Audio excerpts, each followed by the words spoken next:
And the problem is, how do you convince an atheist to accept your evidence? So it occurred to me, we have to feed atheists the Bible in the same way that we would feed our pet dog its antibiotics. He's right. We deal in deception here.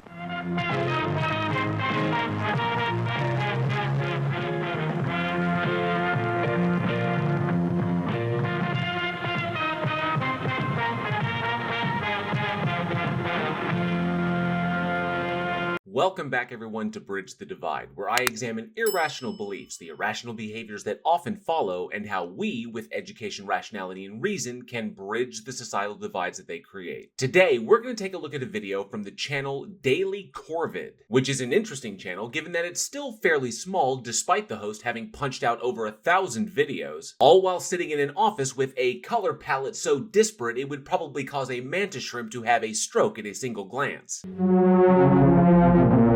Just a little inside humor for all the carcinologists out there. Now in this video, Daily Corvid explains how the burden of proof for positive claims, such as the one he makes regarding the existence of his particular God, does not in fact lie with the claimant but with the non-believer who may happen to challenge that claim. So, needless to say, I'm really curious as to how exactly he's going to rationalize this position for his believing audience. The floor is yours, per diem passerine.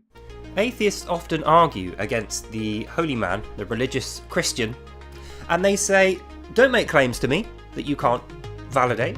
Well, just as I surmise there is a reason for why you have the flags of the UK, the US, Israel, the Qing dynasty, and whatever country that one is hanging in your space, there's a reason for that assertion as well, and it's fairly simple. Because the burden of proof of a positive claim rests upon the claimant. Just as in a court of law, where the state is the one asserting the claim of the defendant's guilt, the burden of establishing the proof of that guilt beyond a shadow of a doubt rests solely on the state. If you assert a proposition as being true, especially when that proposition concerns external reality, then it is on you to demonstrate how you know that proposition to be true. And if you are unable to do that, then your claim would be unjustified, and thus it would be irrational for you to both claim it as true and behave in accordance with that claim as though it were true, such as evangelizing to or taking money from vulnerable people, or say influencing state legislation that puts your unjustified position in an authoritative position over those that don't hold your particular claim as true.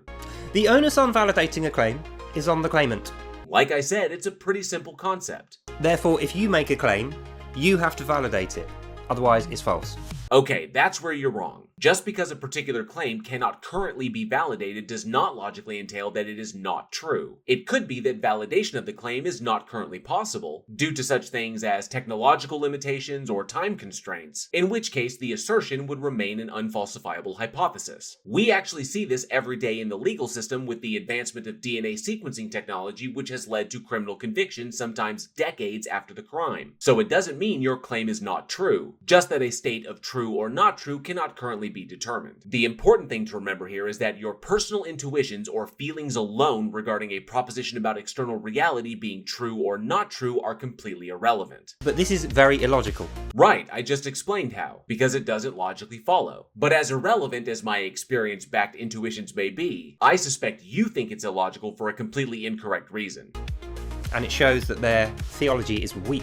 Hang on just a second. How the hell did you get from a fairly obvious non sequitur to atheists having a theology? Your logic does not resemble our Earth logic. The field of theology itself is the study of the nature of an asserted God and the religious beliefs surrounding that God, which obviously would mean that the possession of a theology necessitates the belief in the existence of a God. Atheists, by definition, do not believe in the existence of a God or gods, and by and large hold to a non-theistic worldview, meaning that an atheist possessing a theology of any kind would be a logical contradiction. Don't tell me you're another one of these dime store religious nutters who doesn't actually realize that by dishonestly trying to drag the atheist position down to their level, they just wind up subtly conceding that their own worldview is wholly unjustified. Let me explain. Please do, because you have really mired yourself in an intellectually dishonest position.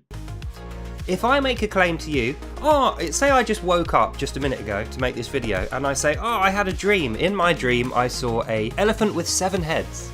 I'd probably say that's interesting, and you might want to cut back on the elephant hentai before bed. I'm making a claim. I cannot ever validate that claim to you. The best I could do is tell you it. There's no way I could ever prove that to you. True, until we developed the technology to watch dreams in real time. I watched your dreams. Then you can't demonstrate the truth of that to me. But both the claim of you having a dream, which is a known mental phenomenon, and your claim of the content of your dream are pretty innocuous as far as claims go. I would have to go in with some pretty strong assumptions about your character to conclude that you would necessarily lie about a dream you had. Does it make it false that I can't validate it? No, as I explained before, a claim of not true does not logically follow. No, it doesn't. Jove! He's got it! Congratulations! You've managed to grasp one of the more simplistic ideas in classic logic. Now, how does any of that apply to your positive God claim? Dreams are not false. You could have a dream tonight and then tell me about it, and I'll go, oh yeah, that sounds cool, and never know whether you were telling the truth. But you will know that it's true, and I will have to take your truth on faith. That's not entirely accurate.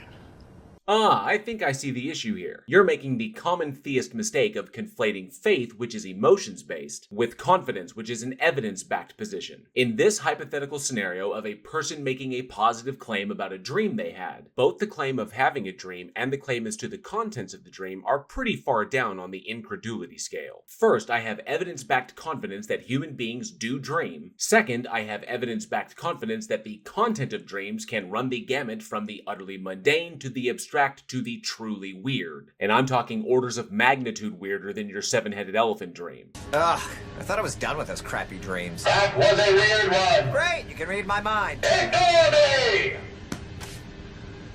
Yes, I can. And third, even if the person that I'm talking to is not a person who has established their trustworthiness to me through the evidence of their prior behavior, the sheer innocuous nature of a dream claim would require a major unjustified assumption on my part to then assert that that claim was false. So I'm not taking the truth value of their claim on faith. I'm accepting the claim as true because I'm not multiplying my entities unnecessarily. The available evidence backs my confidence that the claim is probabilistically true, and any priorly established trustworthiness of the individual would only further reinforce that confidence. But given this, it's also important to remember that if we are to maintain our epistemological standard, then the strictness of the scrutiny of the claim should be commensurate with the extremity of the claim.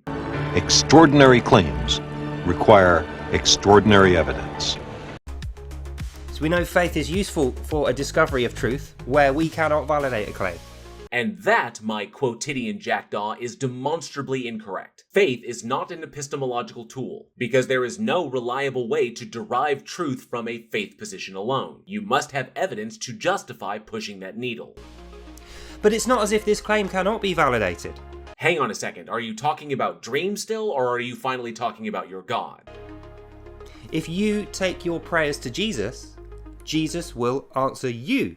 Okay, so that's a positive claim that has a shitload of assumptions attached to it. First, your claim assumes that Jesus existed as depicted in the Bible, meaning that the individual in question was supernatural in nature. Second, your claim assumes that Jesus does in fact answer prayers, which, by the way, is not a position that is universally held throughout Christianity due to the logical contradictions that answering prayers creates. For example, if a tragedy were to occur and you were to pray for a positive outcome to that tragedy, if your God is defined as being omniscient, meaning that it knows all true propositions infallibly, then whatever the outcome of the tragedy was going to be, positive or negative, and even your very choice to either pray or not pray in the first place could never have been otherwise. Thus, the free will to choose to pray is contradicted. Or, if the outcome of the tragedy, positive or negative, is completely dependent upon your choice to either pray or not, or the outcome is contingent upon the application of some form of test, then the ultimate outcome of the tragedy is either limited by some mind-independent standard that applies directly to the God itself, or worse, it's just completely transactional. This, of course, would directly contradict the omniscient, omnipotent, and omnibenevolent attributes, because an entity with those attributes would know exactly how to and be able to actualize a positive outcome regardless of the existence of a prayer. No external conditions could possibly exist that would necessarily preclude this entity from actualizing a positive outcome, and it would not be able to actualize an outcome that in any any way would contradict the omnibenevolent attribute. Third, your claim also assumes that there is a mechanism that exists that would allow us to differentiate between Jesus actually answering a prayer and basic confirmation bias or a fallacy of postdiction from the subjective expectation that Jesus answers prayers. And lastly, your claim assumes that anyone who has concluded that Jesus in fact does not answer prayers, as they themselves perceived that their prayers were not answered, parents with infants born with cancer tends to ring a bell here, are either all lying, were never actually faithfully believing Christians, or they simply misinterpreted that their prayer wasn't answered because the opposite of what they prayed for happened, because the opposite of what they prayed for was their actual prayer, they just weren't consciously aware of it. Yeah, that one claim that you just made has a Herculean level burden of proof.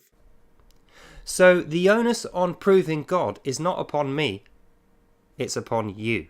I think I'm beginning to see what you're doing here, and this could go one of two ways. One, you're drawing a false equivalence or conflating two different types of claims. A claim of experiencing a mental phenomenon, which itself is classified as an abstract conceptualization and as such is entirely subjective, meaning mind-dependent, and a claim that there is an entity that exists external of yourself and interacts directly with the world, entailing that it is independent of mind and context and can be demonstrated. Or two, you're equating your God concept with dreams, which would mean that you would be conceding that your God concept is nothing more than an abstract conceptualization that exists only in your mind. And given all the evidence, I'm confident in concluding that your position is the former, as the latter would upend your entire worldview. And because theists have a long and storied tradition of drawing false equivalences to try and justify their irrational positions. The reality is that while both claims are empirical in nature, one being a measurable mental phenomenon that occurs in nature, the other being a concrete entity that exists and directly interacts with nature, they are not the same. If I were to make the positive claim that I utilized genetic sequencing to clone a dinosaur and that dinosaur I cloned is currently housed in my backyard, the burden would not be on you to prove that claim is false. The burden would of course be on me to demonstrate the existence of my suburban Jurassic Park. And that is because there is a marked difference between making a claim about what my body and my brain are subjectively experiencing and a claim about the external reality that we each individually experience and can test and verify.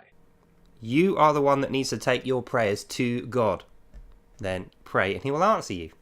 Still missing a step. And if I were to do that, would I not first be begging the question of its existence? I'm not the one making the positive or negative claim regarding a God's external existence. I'm just the one who is unconvinced that your claim is true because you are either unwilling or you can't demonstrate how you know it to be true. But say I wanted to test your claim and so I suddenly prayed. By what mechanism would I even be able to differentiate between a God actually answering a prayer and simple confirmation bias or fallacy of postdiction? And why the hell would your God actualize a system in which humans are able to reason to the degree that they recognize logical fallacies as something that should be avoided, while simultaneously the holding of the belief that this entity even exists at all requires the commission of logical fallacies? Your claims seem to be writing checks that your brain can't cash, and it's not on me or anyone else to launder your reasoning for you.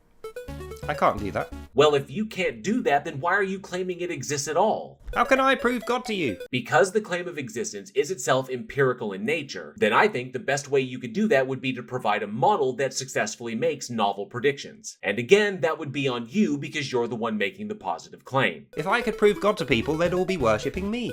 Last I checked, that's not how that works. They'd likely hand you a Nobel Prize and the religious around the world would laud you as a prophet or something. But a demonstration of this entity's existence does not logically entail its worthiness of worship. That's an entirely separate claim. One that requires a far deeper and more critical conversation than your God thus far seems willing to commit to. No, I'm just a worshipper. I'm just a Christian. But why? Yeah, I get that. And, as with most Christians, you seem to be completely unaware of the damaging entailments of your claims. Either because you simply haven't done the work yet and are just ignorant of them, or you're refusing to do the work and you're being willfully ignorant of them. But I can tell you this. It's irresponsible to put the onus of proof on other people when you're the one seeking the truth. Not when it comes to those people who are making positive claims about external reality. That's simply not how truth is determined. For if I say, I don't believe anything apart from evidence claims that have been validated, I'd say that's a pretty rigorous standard of epistemology, and you'd be in good shape if you applied that standard equally in all fields. unless I go out and look for that evidence, What do I learn? Nothing. I've just falsified the world.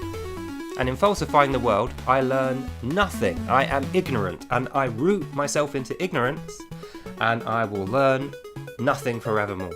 That's not how it works. That's not how any of this works. Yes, you can go out and look for evidence that supports the truth of a proposition, especially when that proposition is about external reality, which, speaking personally, is something that I have rigorously done. And after that long critical analysis of both the evidence and the argumentation, I have concluded that there is currently no sufficient evidence to indicate or even imply that there exists a god or gods. Thus, belief that that proposition is true would be irrational and unwarranted, and my disbelief is rationally justified, a la Schellenberg's divine hiddenness argument. But remember, this is a claim about external reality, not a claim about what's going on in my mind, which means you have two options here. One, you can acknowledge the comprehensive work that I've done, and you can accept that I'm telling you the truth, which of course would mean that the worldview that you presented here would be completely invalidated, which would necessitate you going back to the drawing board regarding your claims about external reality. Or option two, you can ignore all of my comprehensive work, dismiss my self-assertion out of hand, and make the positive claim that I am lying to you. But by your own lights, because my lying to you is predicated upon the mental phenomena of my active choice, then like the unfalsifiability of the dream scenario that you cited earlier, I don't have the burden of proof to demonstrate to you that I'm not lying, which means that your hand-waved dismissal of my self-assertion would be a tacit acknowledgement of the logical possibility that I am telling you the truth. Rendering your dismissal is not only intellectually dishonest because you refuse to look at my work, but also irrational because your conclusion could only be grounded in your indoctrinated bias. And the only way to avoid all of this is to assume the burden of proof of your positive claim that I am lying, and then demonstrate how me telling the truth here is logically impossible. But because that positive claim of logical impossibility would not be about your own mental phenomena, and would instead be about an external reality that we each can independently test and confirm, again, you'll be going back to the drawing board. It's a pickle, I tell you.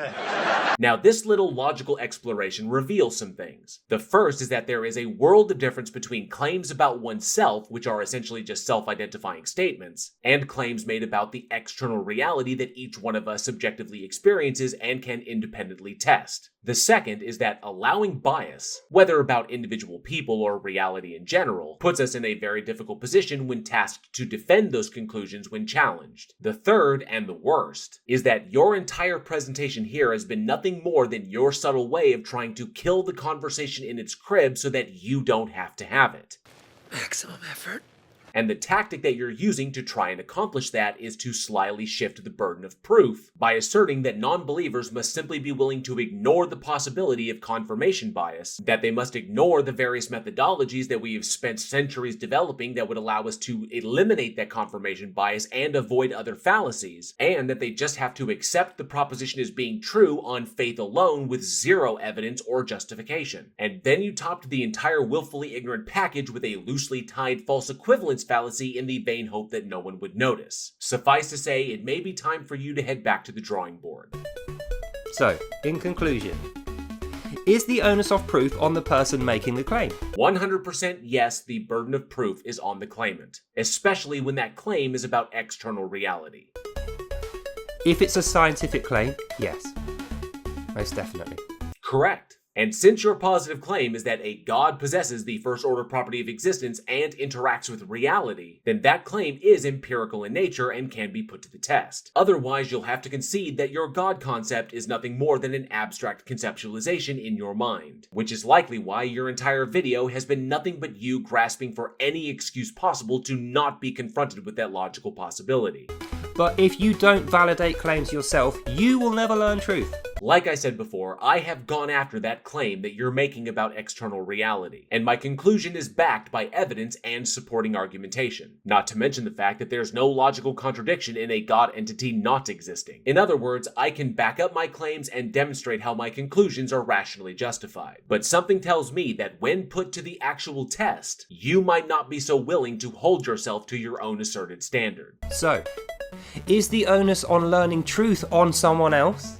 Or is the onus on you learning truth on you? technically the onus of pursuing and learning truth is on everyone, which is why intellectually honest people don't make positive claims about external reality until they can actually back up those claims with evidence, which again means that you are not applying your personal standard to yourself, and you're just deflecting a burden of proof that has become too much for you to handle. Well, that depends whether you want to learn or whether you want to be ignorant.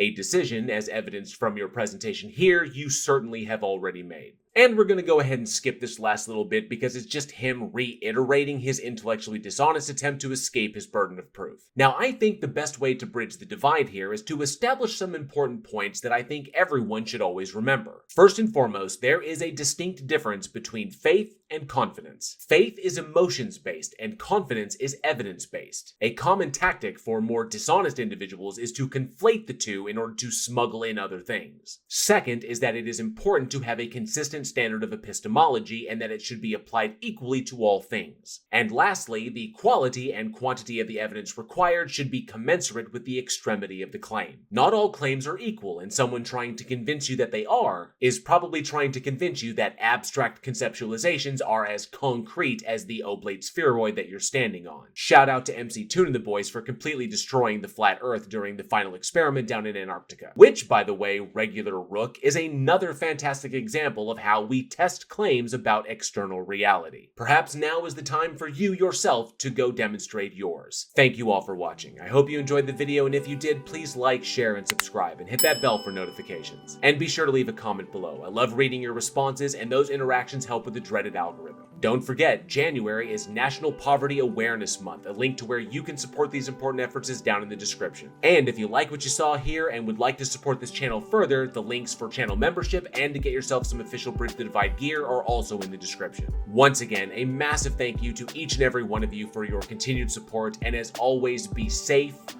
be excellent to each other, and together, we can bridge the divide.